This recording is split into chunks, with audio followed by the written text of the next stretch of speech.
live on SiriusXm 103 Faction Talk and Rock with you as we do every day live, 3 to 5 Eastern Time. I know if somebody offered this guy $500 million for some of his publishing, he'd find a way to figure it out and get the deal done. Frankie, wouldn't you figure that out? You'd get that deal done, right? How you doing? Yes, I would make it happen in a second. Look, why not? It's on the table. It's there. You know how to play the songs. Just do it. You know what I'm talking about? I don't know if you were listening or heard, but Pink Floyd had $500 million on the table, and Waters and Gilmour can't figure out how to sell. I read that before you even said it, which was insane. I can't understand that. Number one, there's that amount of money on the table for anything that there's other causes in the world, but whatever. I don't understand it. It's two people. Just get together. You don't even have to see each other until you play. You really don't have to see each other until you play. Just play the songs and collect. I don't get. Look, you've been in Anthrax for what is it? 40 years at this point. So you've seen it all. You've been through it all. But you guys are all still there, still standing, still great, still doing your thing. And look, every band goes through its ups and downs. Every band has its quirks. You were out of the band for a couple years. I mean, all that shit's going to happen. But at the end of the day, when you're still standing and you've built this legacy and you can cash in on it, it blows my mind that you could be so dysfunctional that you can't even get that done. They don't even know what they own. How can you be Pink Floyd and not know what you own? It's crazy, man. I'm sure they're at the point, those guys, and they're saying, all right, how much more do I need? Let's put this amount on top of the mountain of money I already have. That's what they're saying, I think, right? Because they don't obviously need any kind of income, which is cool, but I think it's something cool for the fans. It's all about, it's still only about the fans. Do it for the fans. And you don't want to make the money, give it away to charity then, dude. That's my thing. It's like, give it away to charity. If you don't want to play for the fans that started you, that made you what you are.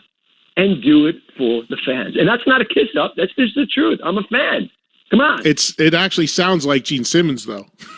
Let me tell you something. You should do it for the fans. It's not always about the money. Sometimes you have to get back. No. The funds. Gene, you tell him. What was your, of all the time you spent with Gene Simmons and you even toured with him, what was your favorite story? There's so many with Gene, but I love the fact that we can come in when touring with Kiss.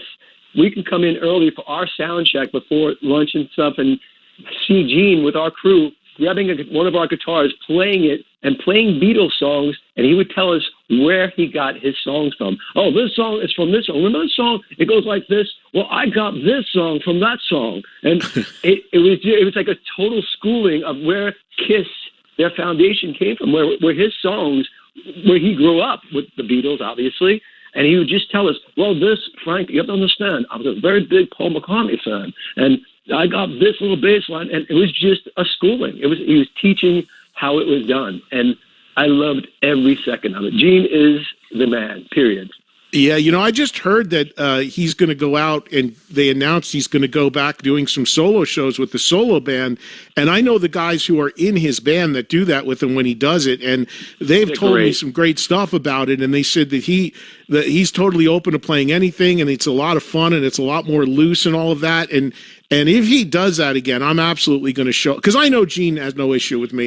He has to do what he has to do. I get it because of his partner, but I'm going to absolutely show up when he plays and want to see him do it, because I'm glad he's doing it again. Everybody said that it was really good. And we send him our best, because I saw online yesterday, he was in the hospital. He had some sort of like kidney stones or something removed, and I know that's pretty painful, so hopefully he's feeling okay. Yeah, that's cool. I saw his post. Yeah, I hope Gene's okay. You know what? That would be great to see that show, because you saw the other ones. I've seen them on video. Incredible. That band is incredible. I have to ask him, Eddie, hook it up. I want to open those shows. Well, let's see if they get announced first, and then I'll see if I can help. But I don't think my pull is going to be all that strong there. I'm going to have to be like sneak in and stand in the back there, because I don't want to get Gene in trouble. I'm the enemy. So anyway, I don't know about that. Oh, I do. No, really? Eddie, everything's okay. Everything's fine. I want you to come to the show tonight and enjoy the Kiss. just wear a mask so nobody knows it's you. Hey, so congrats, man. Solo record has come out, and tell everybody about this. You know, you've got a single and video out there right now. I know that it ties in with your record. I know that your book, rather. I know that a while ago, not too long ago, you sent me these tracks as a file, which I listened to and got back to you. And I told you I thought it was real good. The EP is called "Then I'm Gone." So tell me about this. And did you write this around the time that you wrote your book? Yeah, good question. And it was all one because after I finished the book, and Eddie, you know this, I'm a messed up individual mentally. We all know that, right? There's some screws loose here from my upbringing, blah, blah, blah, the abandonment, my brother's passing, all that stuff. A lot of stuff was still, after I finished the book, I thought it was cathartic and it left me. But I'm telling you, man, I can tell you this as my friend, I still had this thing in my gut. It wouldn't leave.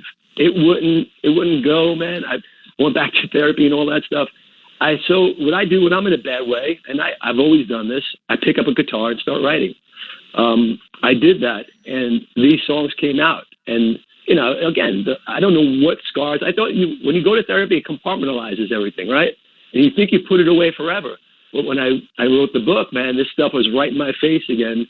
And the only way I knew how to get out of it and the outlet for it was in song. And this is what came out of it. So it's really... It's a very personal vibe with this EP. The lyrics are really right to the point, and it's hard rock. It's not heavy metal. So those of the Anthrax fans are finding out.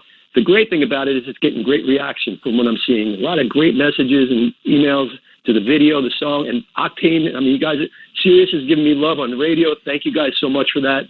It's been wonderful. So it's been a great experience, and the feedback is great. So I hope everybody listens to it. You know what's interesting, though, what you just said? So for those that don't know and didn't get it, you absolutely should go find Frank's autobiography, which came out in 2021, Fathers, Brothers, and Sons, Surviving Anguish, Abandonment, and Anthrax. It's a great read, and if you didn't get it, be sure to go check it out.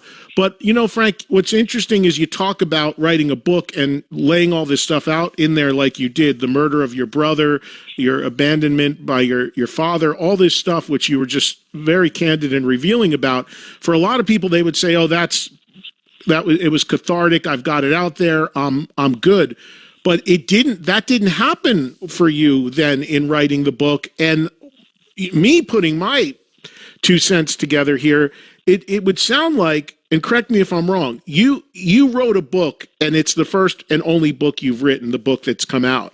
But you've been writing songs and recording music for over 40 years. So it kind of makes sense to me for you to say that it actually would be more cathartic for you to come out through a media that you're way more used to than in music than in a book. Do you think there's something to that? Like by writing songs and expressing it in music, it was a better experience for you? It cleared your head a little bit more? That's a great point. You know, and you're right. You know me forever, so that's how I do it. And I didn't realize it because, look, I've never written a book. That was my first book. I didn't realize what it took. Look, there were bottles of vodka and a box of tissues in those writing sessions, and I used a lot of them. I thought when I finished the book, honestly, I thought I was gone. I thought I was done, man. I said, oh, good. I settled it. But this thing kept, just the gut thing those feelings that I had from when I was growing up that really screwed me up. And I didn't really expect that after the book. And I was in this really weird place. And the only way I knew to get out of that place again was, I mean, you can do as much therapy, and I have done therapy for it, but the song is the way to get it out. And just to really let it flow out, and somehow organically that stuff just feels like it's settled again. And I'm really grateful for it that there is an outlet for me to do that, because otherwise I'd be in jail. And, you know, I know firsthand because we did talk when you were writing the book, and you had talked to me about it because you were concerned about writing the book because you were concerned about how much you could put out there, what you should put out there, if you should be totally revealing. You and I had some conversations about that while you were working on it. So there was apprehension in going into it, and then you did decide that you were just going to basically put it all out there and lay it out. Absolutely. What people don't know is that you and I have been very close friends for a very long time, as much as 40 years and stuff. Yeah, it's been a long time, and I cherish that friendship, and you're definitely a go-to person in my life. Not to kiss up, it's just the truth. We've always had that relationship. Yeah, well, likewise. Thank you. Yeah, and I was always when I started writing the book, I had to go because you've written books. You know, I didn't know anything about it. I said, how much do I reveal? And it turns out it's everything. And that's the scary part about it. I just put it all out there because that's the kind of person I've always been. And I felt very vulnerable and very almost alone. And then when I got the feedback from the people and fans saying how much they related to it, and people were dealing with loss and hurt in their lives and abandonment, and we really connected. And I love the fact that this book has almost come into like this self-help kind of vibe. It's not just a rock and roll book. And yeah, it's got all the great, Metallica stories, Pantera stories, all our Anthrax touring stories, but it's also got this real life stuff that people are connecting to in just a day-to-day thing that I really appreciate that I'm connecting with them. And I love that. Look, if I can make one person feel good about tomorrow from the stuff I've dealt with, then it's all worthwhile. That's the way I feel about it, man. So as far as this music is concerned, and again, the EP is called Then I'm Gone. Was this all written at the same time you wrote the book? Did you write these songs after the book was done? Because the other thing people should know is on this record, which is a solo record, you play everything except drums, right? And sing, of course. Right. It's I had this music, Eddie, and I've had a bunch of pieces of music and stuff. It all came together. It all formulated after the book. It was done, and I said, all right, this is for this. And you put those pieces together, and it all fit in really nicely for some reason. It was all meant to be that way. And the lyrics were just right there. I mean, when people read the lyrics, you'll understand. If you've read my book, it's all that, and very personal stuff. And I think people who are listening to the songs now are getting that also and connecting with that, which is really nice to hear. Again, this isn't an easy thing, an easy journey, but I think it's good. I think it's a good way for my head to get it out, and I'm really proud of the songs.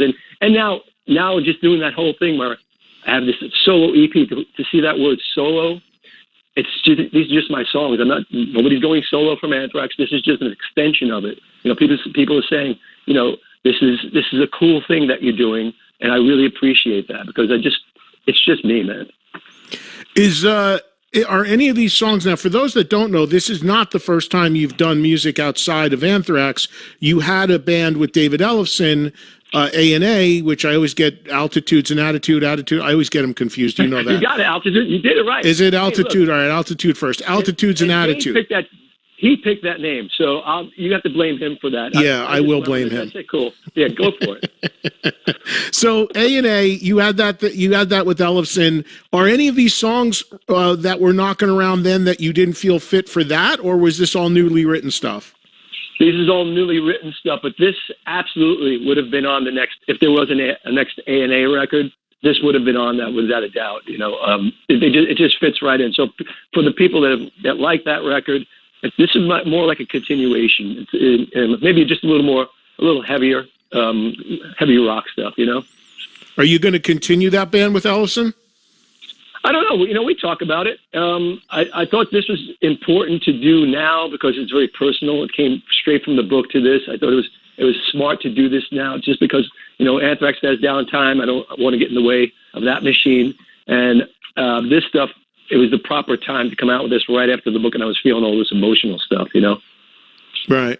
And speaking of Anthrax, another run of dates announced with Black Label Society, and this time Exodus opening, so you got to be pumped about that. Joey was on with me about a week and a half ago to promote and talk about his Journey band that he's doing on the side, and we touched on the next run of dates a little bit. But I know that was a great. I caught the first or second show for that tour, and that was a great double bill. So you're going to go out and do another run. Oh yeah, man! See, with that, and Eddie, you know us all on that tour. That's just a fun tour, just to be backstage. Zach alone and the boys in BLS. It's very, very fun. It's just this. Everybody's in each other's dressing rooms, hanging out, watching football, all the crazy stuff. There's just a lot of laughs. Zach's on fire all the time, telling a million jokes every time you see him. It's just one of those good vibes. And Exodus, we've been with them forever. They're our friends. So this is a really great thing. In fact, this all happened because during that last tour, it was going so well. The promoters, agents, all that stuff, during the tour, it was doing so well, thankfully. They said, you want to do a second leg of this? And we were like, yeah, let's just do this. Just book it. And I can't believe it's coming up already. Time is flying, man. Yeah, no doubt, and it is a great bill. So I'm glad you're continuing it. How has there been any more clarity from your end about the Pantera stuff coming up? Because what's interesting is that got announced just before you guys went out, and of course that tour is now 2 guys that are going to be playing in this revamped Pantera. Your drummer Charlie, and of course Zach. So in terms of scheduling, I mean, you just said yourself, I mean, nothing's getting in the way of Anthrax. Everything else is secondary. But this Pantera thing seems to be, taking on a life of its own. What are your thoughts about that? Well, first, I'm a big fan. Obviously, we're family. We've always been family with Pantera. We were very close to Diamond Vinny, all the guys, Rex still. So for me, you have to understand, this is a great tribute. When I heard about this thing, first off, I have to say, they have the right guys. Charlie Benanti, who I obviously know pretty well, and come on, Zach. It's just a great mixture of musicians on the stage. I think they're going to kill it. I think it's going to be great. I'll be the first one in line to see it. You don't have to say all the right things. The truth of the matter is, it's just a great tribute. There's a lot of people that haven't seen this stuff played live. This is great metal music. I think it's a celebration for metal. So when I see it, and also I have to, on a personal note, I have to say this. I've been playing with Charlie Benanti, and I grew up with him. Charlie's known as a great drummer, but now I think it's great that Charlie's going to get a spotlight. And people actually on a bigger stage, that people get to see how great of a drummer Charlie Benanti is. And a lot of people know that, but not the world. So I think it's going to be it's a great time for Charlie to be seen, because I think he's going to nail all the parts, and he really cares about it. I just think those guys, between him and Zach, I think they're going to get all the parts exact. So I think it's a great tribute. I'm looking forward to it, and I think it's a celebration for Pantera. I think it's awesome. But do you have any concern about how it's going to play out with the Anthrax schedule? Have you guys worked that all out? Oh, yeah. We'll be writing and recording next year, so we're not going to be really touring. I mean, look, if a tour comes up, we'll deal with that when if we big, say a tour like Iron Maiden or whatever, something could come up and they want Anthrax, we'll be on it. You know what I mean? It'll happen. So I look forward to those things. But right now, I think this deserves its time, this Pantera tour. I think it's going to be great. So why not let the people, especially if people haven't seen this live, I just think it's a great thing for metal. I do. It's a celebration. Why not enjoy this and pay tribute to Diamond Vinny? They deserve it, So look, as a guy who loves those guys, I think it's an awesome thing, and they have the right people in the band to do it, who really will bring it home. I think it's going to be played right, the way we want to hear it. I'm looking forward to it. Just as a fan, I can speak. I'm just talking about me as a fan. I just think it's great, and I think Anthrax will work on our record, and that's the whole plan. And if tours come up, they come up. That's fine. We'll deal with it. What's the timetable for the next Anthrax record to come out? It's a great question. Because the great thing about this is now we're not in a rush, because we want to make it sure. We want to make sure it's the right record. You know this, Eddie. You know us so long. We're not going to put out. We can't just throw out something that's not ready. So we're going to really make sure it's the right record. Live with it for a bit. And we have some brutal stuff with some cool stuff coming up. Very heavy. We've been working on. So everybody could say that when they're working on a record, but proof is in the pudding. I'm pretty proud of what we've come up with so far. And the last thing before I let you go, last weekend I went down to Florida, and Metallica did a show, and they were nice enough to bring me down there to come out and say a few words about John and Marcia Z, who we both we lost in the last couple of years, the founders of Megaforce, and also the company that not only released the first 2 Metallica records, but also so incredibly tied in with Anthrax on every level. The history speaks for itself. But I thought it was amazing that Metallica did that, and they really went the extra mile where they put videos of John and Marcia up, and between every 3-4 songs, they dropped in videos of them talking. They had me out there talking. I mean, playing nothing but the first 2 records. It was pretty amazing. What are your thoughts about that, and just, remembering John and Marcia? First, I have to say, I thought it was a wonderful experience. I saw a lot of videotape on that. You were great. Everybody did great. The set list Metallica played, just as a fan, incredible, right? We all grew up with that stuff. It was wonderful. But I have to get to the basis of it all. John and Marcia Zazula. Just think about what they've done for all of us, Eddie. Really. Yeah, me too. I mean, yeah.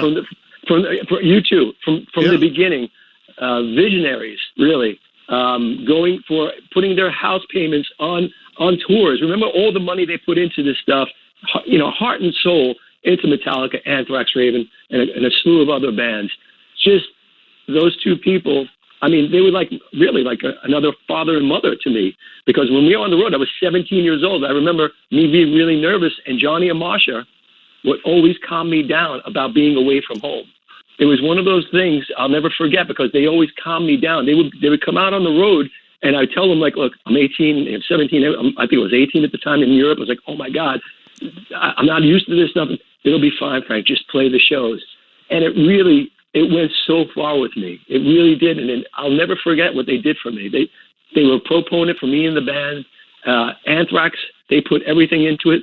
They supported us financially in every way, heart and soul. So when I see a tribute like this from arguably the biggest band in the world, Metallica, I think it's a great thing. And what's cool about Metallica, man, they remember where they came from. So I totally respect that. I love that they did that. They remember where they came from.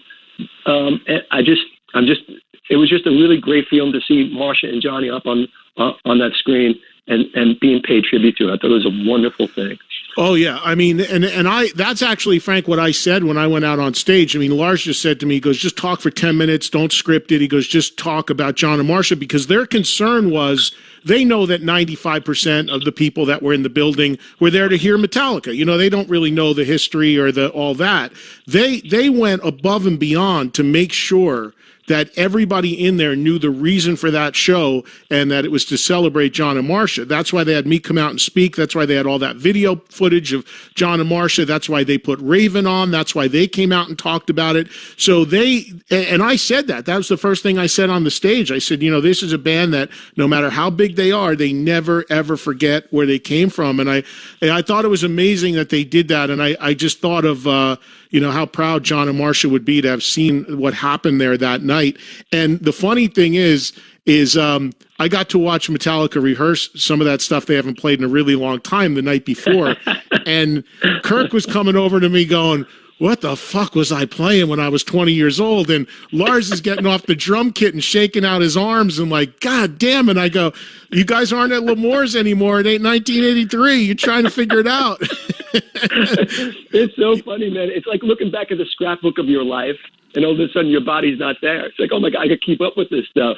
But it was so great, that set list. Eddie, you saw all this stuff. I didn't see everything, but it looked incredible. And what I do like about what happened, I saw a little bit of this, them talking about their coming up like that with John and Marcia. I thought that was really great.